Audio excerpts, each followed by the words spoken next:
एक बार दुर्वासा जी द्वारका की बनी में बैठ के बाहर जंगल में उनके बारे में सारी द्वारका में चर्चा का विषय बन गया। बड़े पहुंचे हुए महात्मा है, भूत भविष्य की सारी बता देते हैं। और उधर से पांडव जो कौरव थे न, वो क्या नाम है, यादव थे, जो यादव थे वो श्री कृष्ण जी को एक सर्वशक्तिमान मान के, क्योंकि उन्होंने गणे ये जरा सिंह शिशुपाल जैसे कई का बकल तार दिया था, इस करके वो हीरो पा करे थे श्री कृष्ण जी। तो यादव इस कारण से अपने आप को एक निर्भय और ये मान चुके थे कि तुम्हारा कोई कुछ नहीं बिगाड़ सकता, तुम्हारे साथ श्री कृष्ण है, तुम्हारा दादा परदादा जैसे भी वो मान रहे थे, और राजा और भगवान। तो उन्होंने इस प्रद्युम्न है, श्री कृष्ण का लड़का था प्रद्युम्न के साथ 5-7 बच्चों ने एक स्कीम बनाई कि दुर्वासा ऋषि की परीक्षा लेंगे, ये कैसे भूत भविष्य जानता है। तो उन्होंने प्रद्युम्न को एक लड़की का सांग बना लिया, गर्भवती का, पेट पे कढ़ाई बांध ली छोटी सी, जो छोंक छांक लान की रसोइयों में, और ऊपर के उसके लोगड़ कपड़े बांध के और लेडीज वाले कपड़े परा दिए। एक उसका नकली पति बना लिया, ऋषि के पास गए, दुर्वासा के पास। दुर्वासा जी से कहा कि महाराज, हमने सुना आप भूत भविष्य की सारी जानते हो और वर्तमान की, ये इसकी पत्नी है, ये इसका पति है, इनको बहुत दिनों के विवाह के उपरांत आज आस हुई है, ये उतावले हो रहे हैं ये जानने के लिए कि इनका लड़का होगा क्या लड़की, आप बताइएगा। दुर्वासा ने देखी दूरबीन ला के, देखे तो बकवाद करना रहे हैं, कहने लगे बताओ क्या होगा। कहा जी कि यादव कुल का नाश होगा इस गर्भ से जो तुम बना के आए हो, और ठाया चमटा तुम बकवास करने आ गए, तुमने ये है वो बालक बच्चे भाग लिए वहां से, बात बिगड़ गई। इस बात का पता चला नगर के मौजूद व्यक्तियों को कि दुर्वासा जी ने श्राप दे दिया, और वो तो भाई तोब का गोला उसका वसंत है, या तो बात बिगड़ गई। चिंतित हो गए, श्री कृष्ण जी के पास गए, श्री कृष्ण जी से सारी कहानी बताई। बच्चों ने गलती कर दी, दुर्वासा ने श्राप दे दिया, भगवान आप तो जानी जान हो, आप तो सब कुछ कर सकते हो, आप समाधान बताओ। श्री कृष्ण जी ने कहा कि एक बार तुम दुर्वासा जी के पास जाओ, उसी से क्षमा याचना करो, उन बच्चों को साथ ले जाओ। उन बच्चों को साथ ले गए, दुर्वासा जी से प्रार्थना की, महाराज बालक से गलती होगी, नहीं अब मैंने जो कह दिया मेरे बस का इसको वापस करना नहीं, आप जाइए। अपने बच्चों को समझा कर रखा करो, साधु संतों से बकवाद नहीं अच्छी होती। फिर चिंतित हो गए, गांव में भोजन नहीं बना उस दिन, सारी नगरी में अगर नाश हो गया था।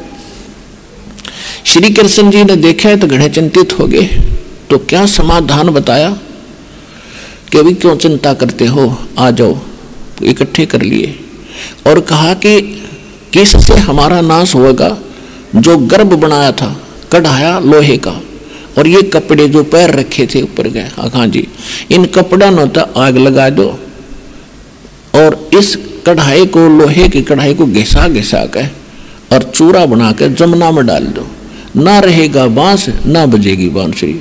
बड़े खुश हुए सारे, वाह अच्छी वाह कमाल कर दिया। अब वो कढ़ाया घिसा के पत्थर पर चूरा बनाकर जमुना में डाल दिया, और फिर क्या हुआ, एक कड़ा जो बराबर में कड़ा होता है पकड़ने का, एक तो पूरा घिसा के सूझ दिया उन्हें तोड़ फोड़ के, एक किसी आलसी का हाथ लग गया, उसने घिसा के थोड़ा बहुत ही दूर से फेंक दिया नौका, वो एक मछली ने खा लिया, खाद्य पदार्थ समझ के। उधर से क्या हुआ, वो मछली पकड़ ली उस मछियारे, उस पारधी ने, शिकारी ने, जो बाली वाली आत्मा थी, वहां भी बालिया झीमर बन रहा था, झीमर मछली पकड़ दिया और शिकार भी करते थे। पहले ये मांस मच्छी खाते थे ये लोग। उसने जब मछली काटी, उसमें वो तेज सुंदर धातु दिखी, उसने पहले तो सुनार को दिखाई, सुनार बोला भाई चांदी नहीं है, फिर लोहार के पास ले गया, लोहार बोला इस्पात है गजब का, क्या बनवाना चाहता है। अब वो थोड़ा हाथ था, उसने बोला तू मेरे इस तीर का एरो बना दे आगे का, ये बाण का जो है इसका आगे का तीर बना दे लोहे का।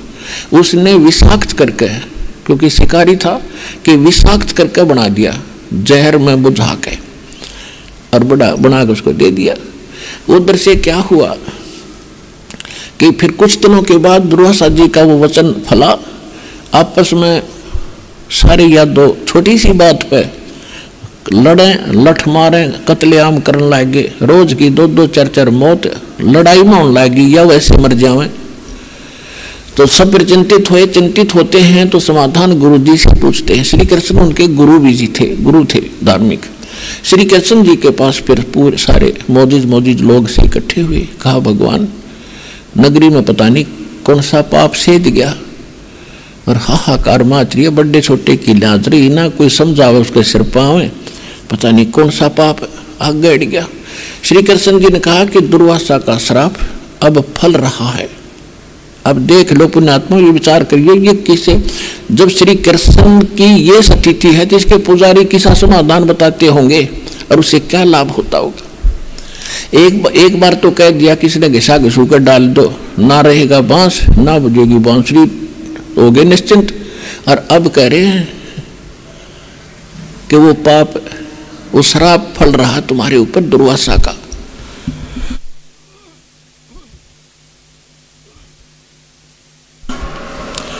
अब उसका असर शुरू हो गया तुम्हारे पे। अब फिर हाथ जोड़ के खड़े हो गए, बोले वाले होते हैं, गुस्सा डालो तो कि भगवान कोई समाधान बताओ कि ऐसा करो, तुम सारे के सारे यादव नर मनुष्य और चाहे आज का नवजात शिशु भी क्यों ना हो, आज का जन्मा हुआ उसको भी नर हो, उसको लेकर उस प्रभास क्षेत्र में चले जाओ जहां तुमने कड़ा घिसा कर चूरा चमना में डाला था। अब देखो, जो चूरा डाला था कढ़ाई का वो बन गया घास तेज पत्तों का, ईंख की तरह, और तेज पत्ते में से तलवार कैसे हो गए। अब क्या बताया कि वहां जाओ तुम उस पर प्रभास क्षेत्र में और वहां सारे स्नान करके आओ जमुना में, तुम्हारा पाप नाश हो जाएगा, साप नाश हो जाएगा। अब गुरु जी ने बता दिया, सारे खुश हो गए। छोटे बच्चे जो उस दिन पैदा हुए थे उसने भी ले लेकर लड़कों को, और सारे नर यादव चल पड़े वहां, जा इकट्ठे हुए। पहले तो जाते नहावे स्नान करें और फिर बाहर आते लट्ठम लट्ठा, आंख बड़े थी पहले से ही, वो घास निकाल कर मारे, वो तलवार का काम करे, कत्लेआम मच गया। 56 करोड़ यादव कट कर मर गए। अब बच गए श्री कृष्ण। श्री कृष्ण द्वारका छोड़कर जंगल में जा लौटे।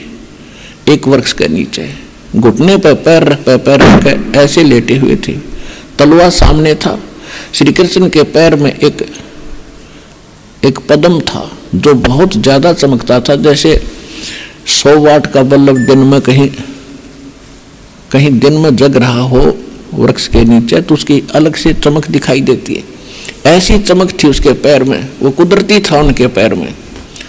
श्री कृष्ण जी एक वृक्ष के नीचे लेटा हुआ था, वृक्ष की जोरमट नीचे टिकी हुई थी जमीन पर, और वो शिकारी जिसने वो कढ़ाई का एक कड़ा वो तीर बनवाया था उस दिन उस सन ले रहा। ये तो विधि विधान होता है।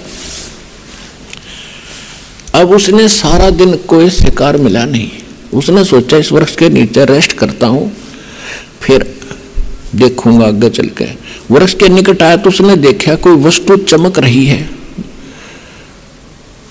उस वृक्ष की उस शाखाओं के अंदर से, जुर्मट के अंदर से दिखा तो उसने क्या आइडिया लाया कि ये मृग की आंख है हिरण की, और मैं इधर उधर से जाऊंगा यू भाग जाएगा, तेरे हाथ में लकड़ेगा। निशाना साध गया, उससे उसमें ठोक दिया तीर, और जहर से बुझा हुआ श्री कृष्ण जी के तालवे में लग गया। श्री कृष्ण जी चिल्लाए, मर गया रे। अब उसने सोचा शिकारी ने कोई मानस मर गया तो जुल्म हो गया तेरे से। वो भाग कर आया जल्दी से, क्या देखा कि मुकुट समेत ये तो राजा मर गए। अब तेरा क्या होगा? रो और बुरा हाल कर दिया, हे महाराज मेरे से गलती बन गई है महाराज, मैं जानकर नहीं मारा, मैंने तो ऐसे ऐसे आपके पैर में चमक देखी, ये सोचा ये मृग है, मृग जानकर मारा दाता, आप तो समर्थ हैं, कुछ भी सजा दो। तब श्री कृष्ण जी बोले, अब काल के हाथ में बुद्धि वह कर दिया उन इसकी कि भाई तने जान कर नहीं, अनजाने में नहीं मारा, ये तेरा और मेरा कोई बदला था पिछले जन्म का, आज मैं चुका दिया तेरा। तो उसने कहा, शिकारी ने, वो बालिया नाम था उस समय भी उसका, उस बालिया झीमर ने कहा कि भगवान आप कर मेरा के बदला हो सके। कि त्रेता युग में आप सुग्रीव के भाई बाली थे और मैं रामचंद्र था भाई। उसमें मैंने भी ऐसे धोखा से तुझे मारा था, आज तूने वो बदला ले लिया। और एक काम करे, वहां कोई नहीं रह रहा, उसमें नगरी में कोई नहीं बचा है, किसी के माध्यम से मेरा संदेशा भिजवा दे पांडवों तक, वो आ जाए एक बार संभालने, इन लड़कियों औरतों को ले जाए यहाँ से। अब उसने जैसे तैसे संदेशा भिजवाया या स्वयं गया तो सारे पांचों पांडव आगे। जब श्री कृष्ण जी अंतिम सांस गिने थे तब युधिष्ठिर ने उन सभी पांडवों से शिक्षा देने लगे कि हमारा तो अंत आ लिया, अब मैं जा रहा हूं और कोई नर यादव बचा नहीं है, जितने भी औरतें लेडीज हैं इन सब को तुम वहां ले जाओ, यहाँ के भील भ्याल लोग इन्हें तंग करेंगे, इनकी बेइज्जती करेंगे, तुम इनको वहां ले जाओ, इनको सुरक्षित रखना। तो उन्होंने कहा ठीक से महाराज ठीक है। फिर क्या कहा कि एक और मान लेना मेरी बात, तुम राज त्याग के और तपस्या करो हिमालय में जाके, तुम्हारे ऊपर युद्ध में किए हुए जो पाप हैं वो बहुत ज्यादा हैं, वहां तप करके अपने शरीर को गाड़ दो ताकि तुम्हारे कुछ पाप कम हो जाए। अब उस समय अर्जुन पर रहा नहीं गया। अर्जुन बोला भगवान वैसे तो आज आप ऐसी स्थिति में है कि मुझे कोई प्रश्न करना नहीं चाहिए, बहुत बड़ा कहर टूट रहा है हमारे ऊपर, आपके ऊपर, लेकिन यदि मैं इस शंका का समाधान नहीं चाहूंगा तो मैं मर भी नहीं सकूंगा, ढंग से जी भी नहीं सकूंगा। तो श्री कृष्ण ने पूछा बोल भाई पूछ ले, क्या पूछेगा? मैं सारी सच्ची बताऊंगा, अब तो मैं सांस अंतिम गिन रहा हूं। अर्जुन ने कहा भगवान जब युद्ध महाभारत का युद्ध होने जा रहा था, मैं नाटू था, आप हंगा कर रहे थे, आप जोर जबरदस्ती करके युद्ध करवा रहे थे। आपने यहां तक कहा था कि अर्जुन तो युद्ध कर ले, तुम पर पाप नहीं लगेंगे। जब भाई युधिष्ठिर को बुरे बुरे स्वप्न आने लगे बुरे बुरे स्वप्न आने लगे और आपके पास आए, आपने कहा तुमने जो पाप करे थे ना युद्ध में, बंदूकघात करी थी, वो पाप दुखी कर रहा है। उसमें मैं इसलिए नहीं बोला कि यदि मैं उसमें वाद विवाद करता तो मेरा भाई समाधान नहीं करवाता तो मैं सदा के लिए दुखी हो जाता, लेकिन आज मैं अपने आप को रोक नहीं सकता। आप हमारे जन्म कौन से जन्म के दुश्मन थे जो तो आप इतने पाप करवा दिए और समाधान भी साथ करते रहे, और आज फिर कह रहे वहां जाकर गलका मर जाओ तपस्या कर करके। श्री तो युधिष्ठिर बोला अर्जुन आपने ये बात आज नहीं करनी चाहिए। कहने लगा भाई साहब आज मैं रुक नहीं सकता, चाहे मैंने बुरा कहो चाहे भला कहो। तब कहने लगा कृष्ण जी बोले युधिष्ठिर बोल रहा इसने निकाल लेने दे अपने मन का दुख। तब उन्होंने बताया भाई मुझे ना तो स्वयं पता उस गीता में मैंने क्या कहा था, लेकिन जो जितना मैं ढात मार्ग जानू था मैंने तेरे को बता दिया कि वो जो पहले वाला पाप था वो यज्ञ से कटा है और वो भी सोपत सुदर्शन से आम से वो भी नहीं कटा। और भाई ये पाप तुम्हारे पर ज्यों के दो धरे हैं और भी। अब जाके आप वहाँ युद्ध में हिमालय में अपना ये अंतिम समय तक वहाँ तपस्या करके गल मरो, ये मेरा वचन है, मानो चाहे मत मानो, जो होना था वो हो गया। अब उधर से क्या हुआ, अब सबका श्री कृष्ण जी शरीर छोड़ गया, अंतिम संस्कार करके सारे उनका फूक फाक के सारे ने और लेकर उन औरतों को चल पड़ा। वो तो सारे पहले चले गए, 4 तो 5वां एकला छोड़ दिया सूरवीर अर्जुन के सभी गोपियों को साथ लेकर आ रहा था, वही रथों के साथ था, गांडीव धनुष था जिसके साथ उसने युद्ध किया था महाभारत का। रास्ते में भील लोगों ने रोक लिया, अर्जुन को पीटा, सारी गोपियों के हार हुर तोड़ लिए, उनको वहाँ की जो जितनी भी औरतें थी और आज कुछ एक को अपने साथ घसीट कर ले गए। और अर्जुन खड़ा खड़ा कांपे, धनुष ठावे और उठे नहीं, वो धनुष उठे नहीं उसते ने। जब वो सारा हो हालिया जब रोए अपने कर्मा ने नो कहा युग कृष्ण छलिया था, इसने सदा धोखा दिया। जब मेरे से नाश करवाना था महाभारत के युद्ध में तब तो मैं ये इतना योद्धा बना दिया, एक तीर मारूं था 20 में का निकला था, और आज वही अर्जुन और वही धनुष आज मेरे से उठता भी नहीं। तो यहां परमात्मा कहते हैं तुम असली जड़ को नहीं पकड़ पाए। श्री कृष्ण नहीं था, छलिया तो युग श्री युग काल है, तो श्री कृष्ण में प्रवेश करके गीता ज्ञान देकर महाभारत का युद्ध नाश करवा गया। और इसका समाधान कबीर परमेश्वर के पास है, इस दास के पास है।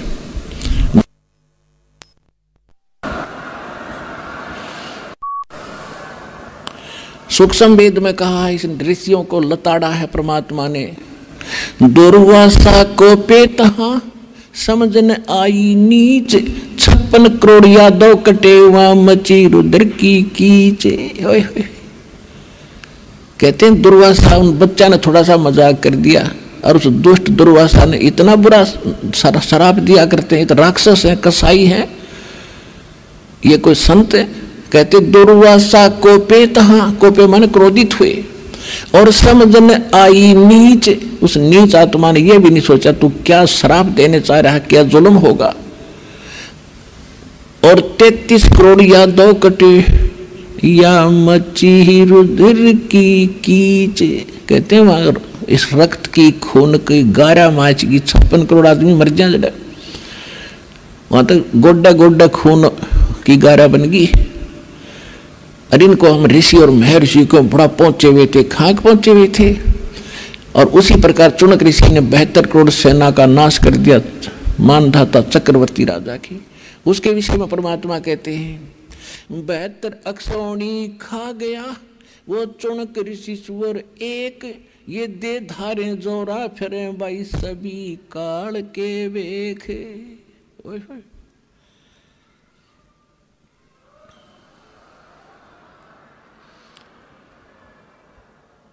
कहते 56 करोड़ का नाश कर दिया चुनक ऋषि स्वर, ऋषियों में श्रेष्ठ ऋषि वर, और उससे भी ऋषि स्वर, उसके ये लक्षण है। 56 करोड़ का नाश कर दिया, ये दे धारे जोरा फिरे या चलती फिरती मौत है, ये ऋषि नहीं थे।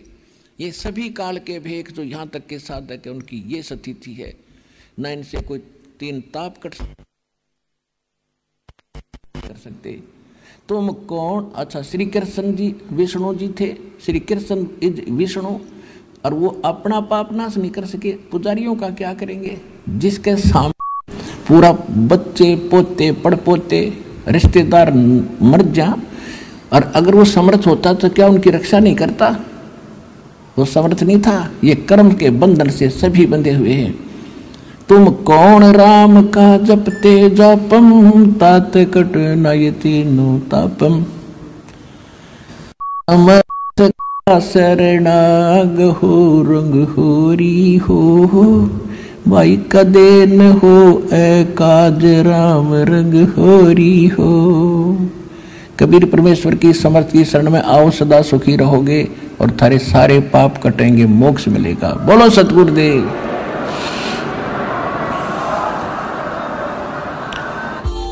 Subscribe now and press the bell icon. Never miss an update.